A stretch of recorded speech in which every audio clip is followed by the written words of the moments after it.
Hello students, today let us start electrostatics. This electrostatics is used this chapter, which this lecture actually which I am starting. This is useful for IIT JEE Mains, Advanced, and other competitive examinations, or for CBSE, CUET, and other examination, university level examinations. I have already created a video in CBSE section that you can watch. So today we'll be starting the electrostatics and okay, we'll be starting. Let's start. Electrostatics. Now today we'll be studying charges and forces in the electrostatic chapter about charges and force which are acting in electrostatics. तो electric charges actually क्या होता है? सबसे पहले तो हम लोग electrostatics का मीनिंग समझ लेते हैं कि इलेक्ट्रोस्टैटिक्स एक्चुअली में है क्या चीज, इलेक्ट्रोस्टैटिक्स होता क्या है। इलेक्ट्रोस्टैटिक्स दो पार्ट से मिलकर बना हुआ है ना।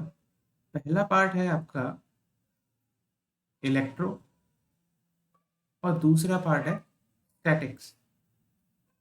करेक्ट। इलेक्ट्रो का मीनिंग है इलेक्ट्रिक चार्जेस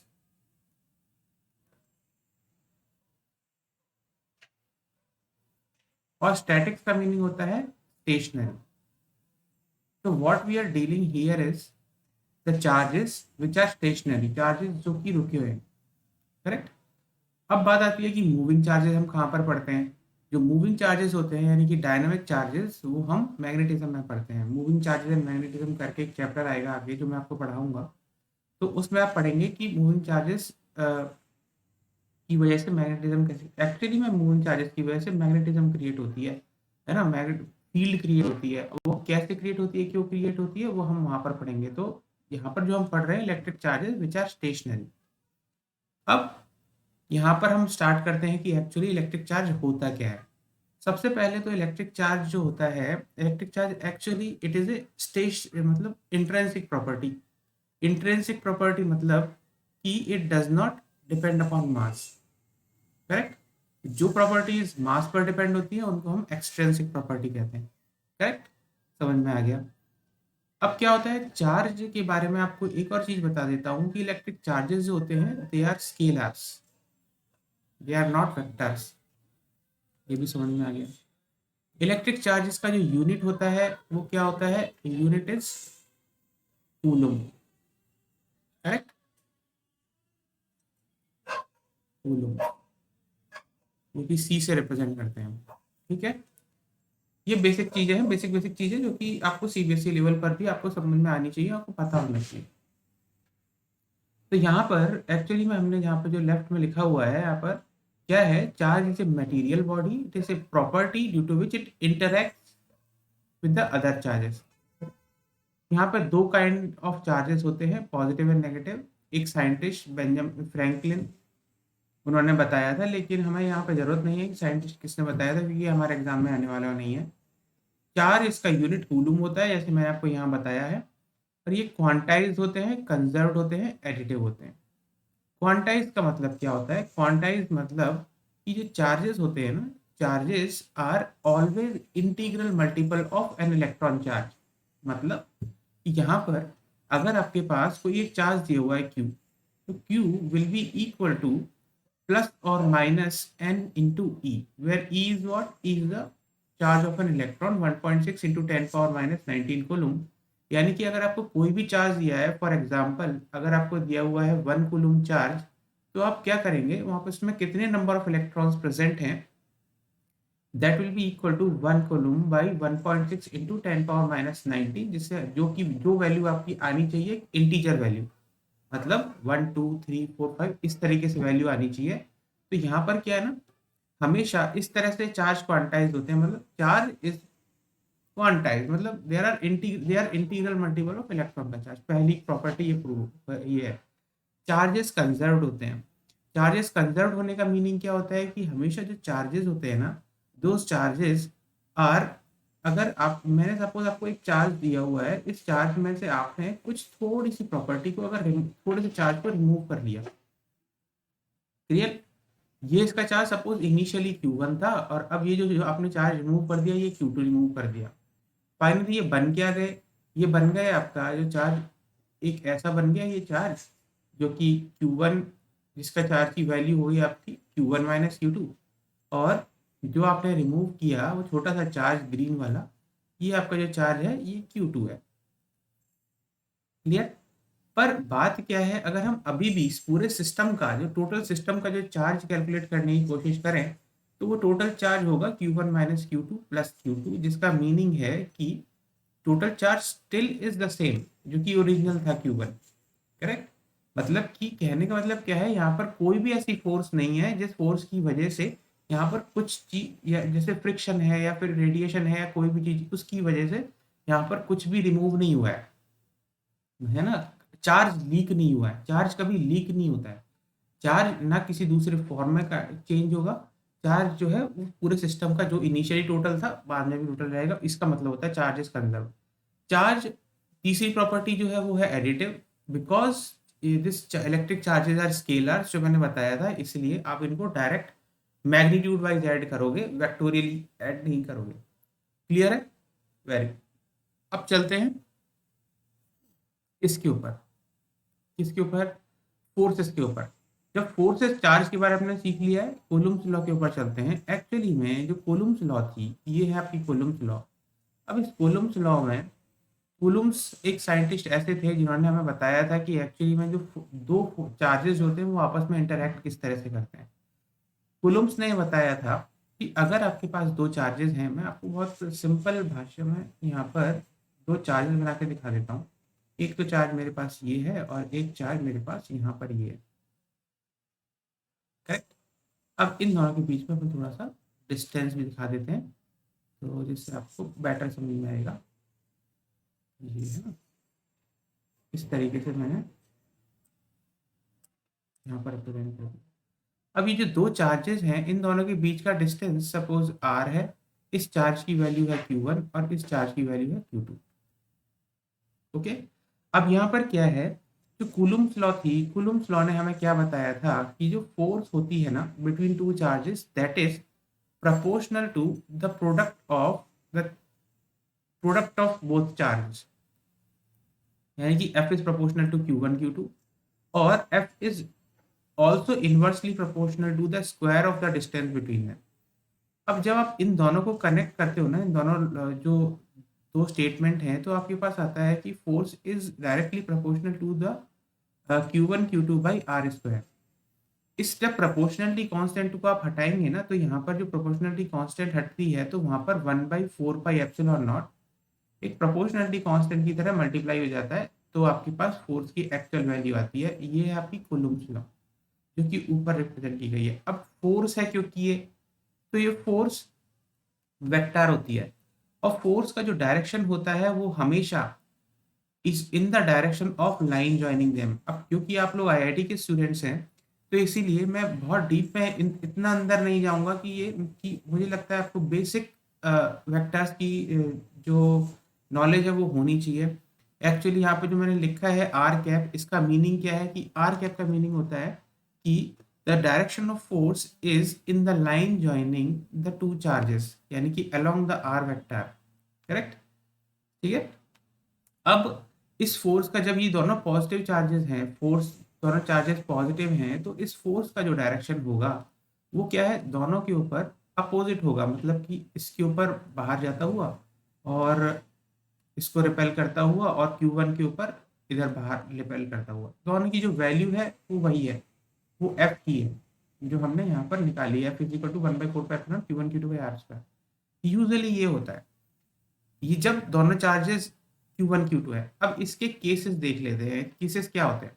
पहला केस की both the charges are positive.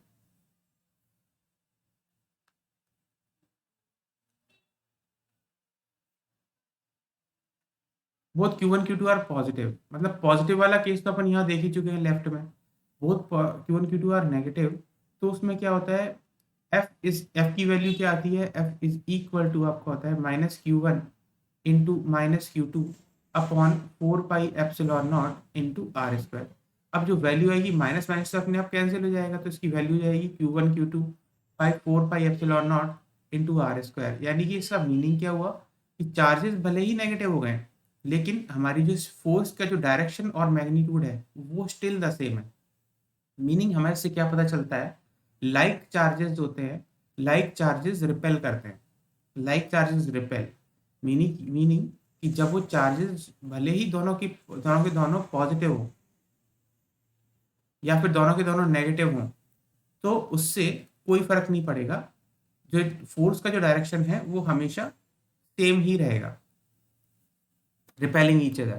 ठीक है, लाइक चार्जेस रिपेल करते हैं, तो हमें यहाँ से ये समझ में आ गया। दूसरी चीज जो है क्या, दूसरी चीज जो यहाँ पर केस टू में जो यहाँ पर डिस्कस कर लेता हूँ वो होता है आपका one positive and other negative. One charge positive है और अदर चार्ज नेगेटिव है, तो उसके केस में क्या होगा, कुछ भी हो सकता है कि मतलब Q1, पहला केस लेता हूँ मैं, Q1 पॉजिटिव है और Q2 नेगेटिव है ना, वाइस वर्सा। तो उसके केस में क्या होगा कि हमारी जो फोर्स की जो वैल्यू है वो हो जाएगी minus Q1 into minus Q2 upon 4 pi epsilon naught into R square, यानी कि फोर्स की जो वैल्यू है वो हो गई minus Q1 Q2 by 4 pi epsilon naught R square. अब इससे हमें क्या समझना चाहिए कि जो फोर्स का जो डायरेक्शन था ना, एक्चुअली जब पॉजिटिव वैल्यू थी फोर्स का डायरेक्शन था रिपेलिंग। अब फोर्स का जो डायरेक्शन है वो रिवर्स हो जाएगा। कैसे रिवर्स हो जाएगा अभी बताता हूँ, देखिए मैं आपको डायरेक्शन बताइए, कॉपी करके दिखाता हूँ। इस वाले केस में क्या हो जाएगा, इस वाले केस में ये ऐसा है ना, तो इस वाले केस में ये जो चीज है, ये जो फोर्स का जो डायरेक्शन है ये ऐसे नहीं रहेगा, फोर्स का डायरेक्शन उल्टा हो जाएगा, इधर हो जाएगा।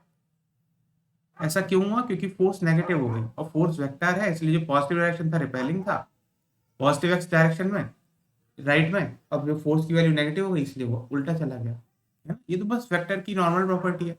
तो इससे हमें क्या समझ में आया कि अनलाइक चार्जेस जो होते हैं दे अट्रैक्ट।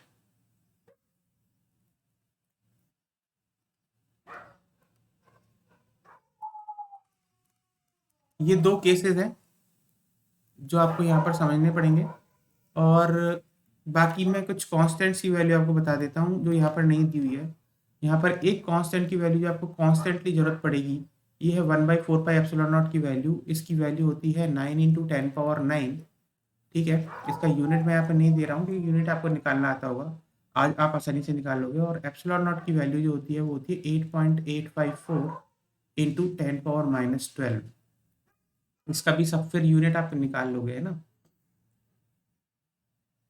बोलोगे तो मैं यहाँ निकाल बोल देता हूँ आपको, ये newton metre square by coulomb square इसका यूनिट हो गया, और जो एप्सिलॉन नॉट का जो यूनिट होगा वो coulomb square by newton metre square हो गया। ठीक है, ये इसके यूनिट्स है, ये इसकी दोनों की वैल्यू होती है 1/4। ये दोनों वैल्यू आपको कॉन्स्टेंटली जरूरत पड़ेगी, है ना, या एग्जाम को सॉल्व करने के लिए। इसके बाद जो नेक्स्ट कॉन्सेप्ट है वो है प्रिंसिपल ऑफ सुपरपोजिशन का, क्योंकि फोर्सेस वेक्टर होती हैं तो फोर्सेस को आप वेक्टर की तरह ही ऐड करेंगे। तो ये जो प्रिंसिपल ऑफ सुपरपोजिशन कुछ नहीं है, बस वेक्टर है, मतलब क्योंकि फोर्स वेक्टर है इसलिए आप जो भी वेक्टर फोर्सेस होंगी उनको आप आपस में वेक्टर की तरह ही ऐड करेंगे। करेक्ट, तो ये कॉन्सेप्ट्स हो गए आपके electric charges and Coulomb's law के। अब हम लोग इलेक्ट्रिक चार्जेस कूलम्ब्स लॉ जो कि फोर्स होती है, अब हम इससे रिलेटेड प्रॉब्लम देखेंगे। All the best.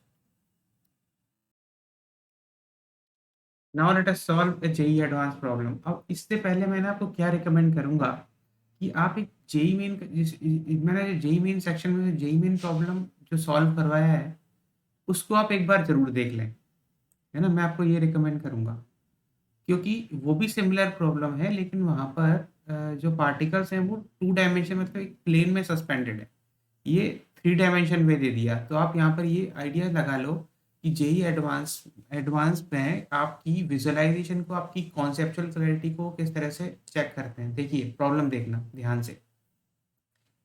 3 particle each of mass 1 ग्राम, तीनों का मास दिया हुआ है 1 ग्राम, है ना, और एन चार्ज क्यू, इनका चार्ज भी दिया हुआ है क्यू, तीनों का। मैं सब पे नहीं लिख रहा क्योंकि एक ही पे लिख रहा हूँ, समझ जाना आप। From A common point by insulated massless string each 100 centimetre long. अब लेंथ जो है इसकी वो 100 सेंटीमीटर दी हुई है हमें। If the particles are in equilibrium and are located at the corners of an equilateral triangle of side length 3 centimetre. अब ये समझना बहुत जरूरी है। तीन पार्टिकल्स जो है ना वो एक प्लेन में है नीचे, मतलब यहाँ पर टॉप पॉइंट से अगर मैं इसको और ये ऐसे ड्रॉ करूं तो ये है आपका टॉप पॉइंट, करेक्ट। इस टॉप पॉइंट से तीन पार्टिकल सस्पेंड किए गए तीन स्ट्रिंग से जिनकी लेंथ 100 सेंटीमीटर है। अब जब इक्विलिब्रियम आया ना, ये टॉप पॉइंट से सस्पेंडेड थे, इक्विलिब्रियम आया तो मेरा जो हाथ वाला प्लेन है उस हाथ वाले प्लेन पे ये चार्जेस ने अपने आप को ओरिएंट कर लिया, किसमें, जो येलो वाला आपको इक्विलेटरल ट्रायंगल दिख रहा है ना उसमें। ऊपर से धागे सस्पेंडेड है, एक चार्ज पर, एक चार्ज पर और एक चार्ज पर। क्लियर। अब ये ऐसा सिचुएशन है जिसकी साइड लेंथ 3 सेंटीमीटर है, ए की वैल्यू है आपकी 3 सेंटीमीटर, आपको इसमें दिया हुआ है। Calculate the charge Q on each particle. अब इसको सॉल्व कैसे करेंगे, देखो सबसे पहले तो हम यहाँ पर फोर्स एनालाइज कर लेते हैं। हर एक जो चार्ज है किसी भी एक चार्ज पे, जैसे मैंने सपोज लेफ्ट वाला चार्ज लिया है, इस लेफ्ट वाले चार्ज के ऊपर पहले तो फोर्स एनालाइज कर लो क्या क्या लग रही है। एक तो फोर्स लगेगी इस डायरेक्शन में, है ना, जो अपोजिंग होगी, उसकी वैल्यू क्या होगी, उस फोर्स की वैल्यू होगी एफ इज इक्वल टू, ये भी फोर्स की वैल्यू एफ ले लेता हूँ, और सिमिलर एक वैल्यू इस फोर्स की वैल्यू जो यहाँ बता देता हूँ मैं, एफ की वैल्यू होती है Q square by 4 pi epsilon not a square, अगर मैंने ये लेंथ ए ली है तो, करेक्ट। दूसरा, जो राइट वाला जो चार्ज है उसकी वजह से भी एक फोर्स लगेगी इसके ऊपर, उसका डायरेक्शन क्या होना चाहिए, उसका भी डायरेक्शन यही होना चाहिए, जो कि मैं अब बना के दिखाऊंगा आपको, दोनों को लाइन ज्वाइनिंग और इस डायरेक्शन में। क्लियर। इन ये इसकी भी वैल्यू फोर्स एफ होगी, इन दोनों के बीच में क्या है एंगल 60 डिग्री होगा। तो हमें पहले तो रिजल्टेंट ऑफ दिस फोर्स निकालना पड़ेगा। रिजल्टेंट क्या होगा, रिजल्टेंट जो होगा इन दोनों फोर्सेस का, जिसको मैं ग्रीन डायरेक्शन से बताता हूँ, ये जो फोर्स का जो रिजल्टेंट होगा कुछ इस तरीके से होगा यहाँ पर, ठीक है।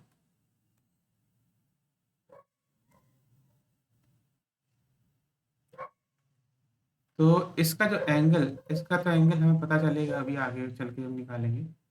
इसका एंगल अभी के लिए फाई लिख देते हैं, रिजल्टेंट आर। तो पहले आर की वैल्यू कैलकुलेट कर लें। आर की वैल्यू क्या होगी, हमें पता है वो जो वेक्टर एडिशन होता है उसमें F square plus 2 F square two F into F cos of the angle between the two vectors cos 60, ये हो गया। तो हमारा जो आर स्क्वायर की वैल्यू हो गई हमारी 2 F square into 1 plus cos 60 की वैल्यू 1/2 होती है, तो 3 एफ स्क्वायर हो गया आर स्क्वायर, यानी कि आर की वैल्यू हो गई हमारी √3 एफ। मैं बहुत क्लियरली समझा रहा हूँ आपको, ठीक है, आराम आराम से, जिससे कि आपको अच्छे से समझ में आए। आर की वैल्यू √3 हो गई, और ये क्या एंगल बनाएगा, वो जो एंगल बनाएगा tan phi, that tan phi will be equal to F sine 60 upon F plus F cos 60, ठीक है। तो जिसकी जो वैल्यू होनी चाहिए वो होनी चाहिए, साइन 60 की वैल्यू क्या होती है, √3/2 एफ प्लस एफ/2 कॉस 60 1/2 होता है। तो ये हो गया आपका एफ √3/2 अपॉन 3f/2, तो f/2 कैंसिल हो गया, ये बचा आपका 1/√3। tan फाई की वैल्यू 1/√3 आई, यानी कि फाई की वैल्यू आपके पास क्या आई, 30 डिग्री, करेक्ट। फाई की वैल्यू आपकी 30 डिग्री है हमारा इस डायरेक्शन में। अब ये फाई की वैल्यू जो आ रही है 30 डिग्री, ये एक्चुअली में जो ब्लू लाइन मैंने जो ज्वाइन की है ना इसके अलोंग बन रही है, ठीक है। अब इसको ध्यान से देखना आप, यहाँ पर ये जो इस अब हम ऊपर वाली फोर्सेस एनालाइज करते हैं, टेंशन वाली। तो जो ऊपर का जो धागा है जो इस चार्ज को कनेक्ट कर रहा है, इसकी वजह से इसके ऊपर एक फोर्स लग रही है जिसकी जो है टेंशन, ठीक है ना, ये टेंशन फोर्स है टी। वो मैं थोड़ा सा अच्छे, ये टेंशन फोर्स है टी, क्लियर।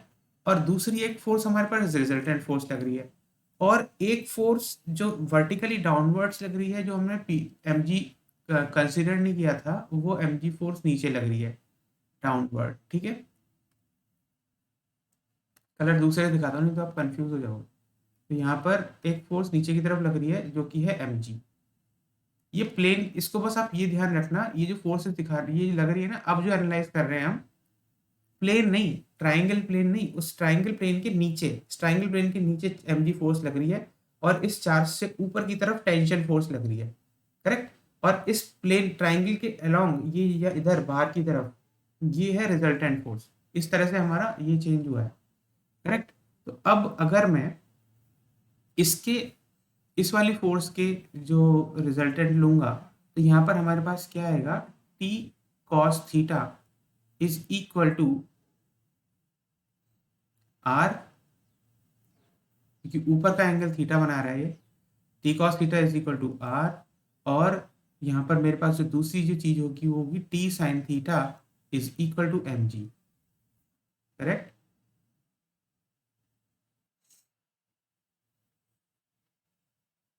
ठीक है, T cos theta T sine theta is equal to M G. और यहाँ पर हम जब इस रिलेशन, इसमें वन इक्वेशन है, सेकेंड इक्वेशन जब हम इसको डिवाइड करेंगे, तो हमारे पास क्या आएगा, second equation by one, first equation is equal to हमारे पास tan theta is equal to M G upon R आ गया। तो यहाँ पर अब टेन थीटा देख लो, अब टेन थीटा क्या होना चाहिए, tan theta is equal to ये जो वर्टिकल हाइट होगी अपॉन ये वाली हाइट होगी। ठीक। अब दिक्कत क्या है यहाँ पर, कि इस ट्राइंगल के थ्रू हम ये निकाल सकते हैं, क्योंकि ये वाला जो डिस्टेंस है ये a/2 है। सही है, ये जो एंगल है ये 30 डिग्री है। तो हमें ये जो डिस्टेंस है टेन थीटा के लिए, टेन थीटा के लिए हमें वर्टिकल हाइट चाहिए और ये वाला हाइट चाहिए। तो हम क्या कर सकते हैं, थीटा स्मॉल है, थीटा को हम स्मॉल कंसीडर कर सकते हैं, थीटा इज स्मॉल, तो टेन थीटा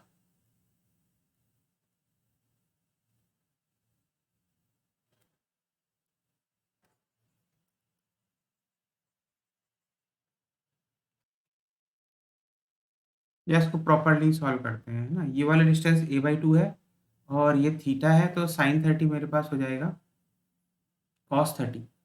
तो cos 30 will be equal to a/2 upon X, जो कि मुझे निकालना है। एक्स क्या है, एक्स ये वाला डिस्टेंस है ये। ठीक है, तो एक्स, तो एक्स कॉस 30 √3/2,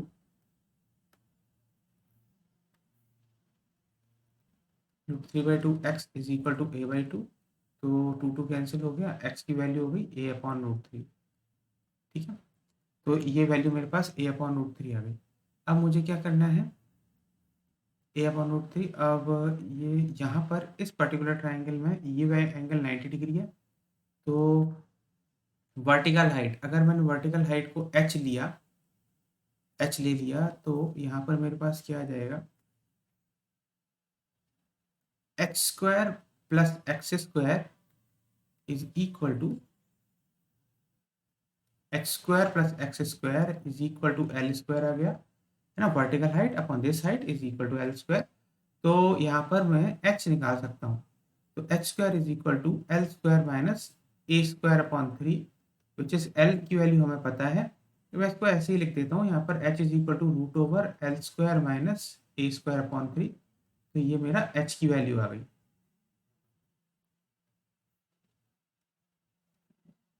h की वैल्यू। अब मैं टेन थीटा इसको ऊपर वाली इक्वेशन में पुट कर सकता हूँ, जो मेरी थर्ड इक्वेशन आई थी। तो यहाँ पर मेरे पास क्या आएगा, tan theta is equal to mg/r। तो tan theta is equal to, क्योंकि mg/r था, तो यहाँ पर मेरे पास टेन थीटा की वैल्यू अब क्या हुई, h अपॉन x। तो tan theta is equal to h upon x is equal to mg/r। तो मेरे पास ये रिलेशन आई। अब मैं इस इक्वेशन को, इस रिलेशन को यूज करके, थोड़ा सा स्पेस इधर उधर हो गया, तो मैं इस इक्वेशन को यूज करके चीज़ों को सॉल्व करूंगा। तो यहाँ से मेरे पास h upon x is equal to M G upon R, R की वैल्यू है √3f, तो यहाँ पर h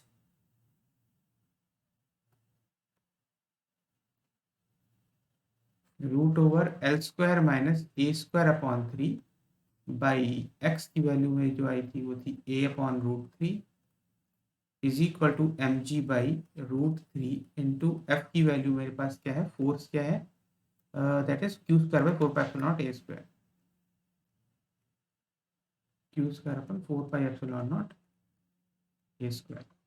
अब ये मेरे पास एक ऐसी रिलेशन है जिसमें मुझे Q² की वैल्यू निकालनी है ना, Q² की वैल्यू निकालनी है, तो Q² के लिए मैं इसको ऐसे लिख सकता हूँ, देखिए Q² इधर आ गया, तो यहाँ पर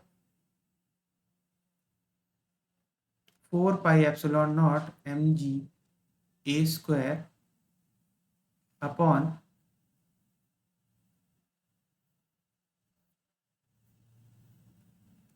A³ हो गया, 4πε0 mg A³ upon 3 √L² minus A²/3, ये आपका रिलेशन हो गया। अब इसको Q की वैल्यू जब मैं निकालूंगा तो Q की वैल्यू मेरे पास इसको, तो ये 1/2 आ जाएगा। अब यहाँ पर देखिए, अब यहाँ पर आपको बस वैल्यूज पुट करनी है। 1/4πε0 की वैल्यू है, 1/4πε0 इज इक्वल टू 9 इंटू 10⁻9, ठीक है। मास आपको दिया हुआ है, मास कितना दिया हुआ है आपका 1 ग्राम, यानी कि 10⁻³ kg लिख लो आप।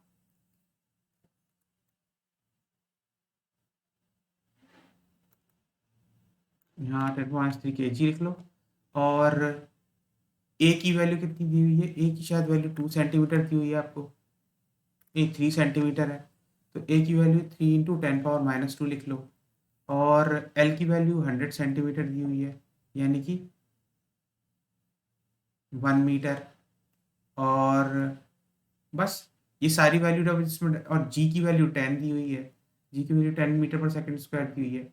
ये सब वैल्यू जब आप इसमें डालोगे ना तो आपके पास क्यू की वैल्यू आ जाएगी। अब ये 5 मार्क का क्वेश्चन था, और ये 1988 में इस तरह के क्वेश्चन पूछे जाते हैं, ये एडवांस लेवल का क्वेश्चन है। तो यहाँ पर इस वैल्यू को आप जब सॉल्व करेंगे ना, तो इस वैल्यू को मैं सॉल्व नहीं कर रहा हूँ क्योंकि सिर्फ कैलकुलेशन पार्ट बचा है। तो क्यू की वैल्यू जो आपकी आएगी एक्चुअली में, ये आएगी 3.17 इंटू 10⁻⁹ कूलम। तो ये आपका एडवांस लेवल का क्वेश्चन जो अगर पूछा गया है, आपको मैंने एक टेस्ट दिया था कि एडवांस लेवल का जो क्वेश्चन आता है वो किस तरीके का आता है। इसमें आपको कॉन्सेप्चुअल क्लैरिटी प्लस विजुअलाइजेशन बहुत इंपॉर्टेंट है। यहाँ से बस मैंने यहाँ से सॉल्व करने के बाद इधर से सॉल्व किया, करेक्ट। ओके, तो all the best, thank you.